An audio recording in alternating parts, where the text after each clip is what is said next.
আসসালামু আলাইকুম ওয়া রাহমাতুল্লাহি ওয়া বারাকাতুহু। আমরা নামাজের বিভিন্ন দিক, রুকু, সাজদা, রুকুর পরে দোয়া, সাজদার মধ্যে দোয়া এবং আরও অন্যান্য যত ফজিলতপূর্ণ দোয়া, সেগুলি সম্পর্কে আপনাদের কাছে কিছু কথা পেশ করতে আছি। বেশ কিছু কথা এর আগে আলোচিত হয়েছে এবং সাজদার মধ্যে দোয়া করলে সেই দোয়া আল্লাহর কাছে কবুল হয়, তাও আমরা জেনেছি। সাজদারত অবস্থায় গোনাগুলি আমাদের ঝরে পড়ে, তাও আমরা জেনেছি।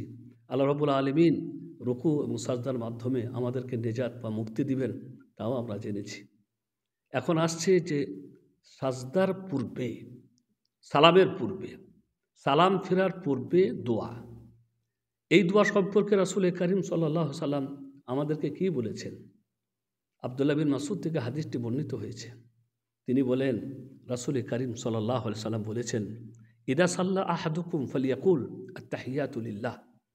যখন তোমাদের মধ্যে কেউ নামাজ পড়ে সে যেন বলে আত্তাহিয়াতু লিল্লাহ, মানে তাশাহুদ, শেষ তাশাহুদ পর্যন্ত, যেটা আমরা পূর্বে আলোচনায় জেনেছি।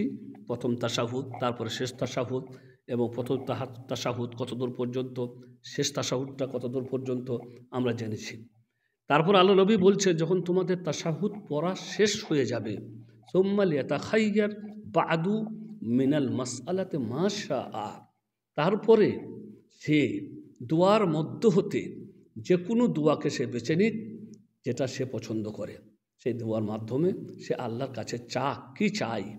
আমরা বুঝতে পারলাম যে তাশাহুদের পরে আমি আমার ইচ্ছা মতন যে কোনো দোয়া আল্লাহর কাছে করতে পারি। আল্লাহ আমাদের তৌফিক দান করুন।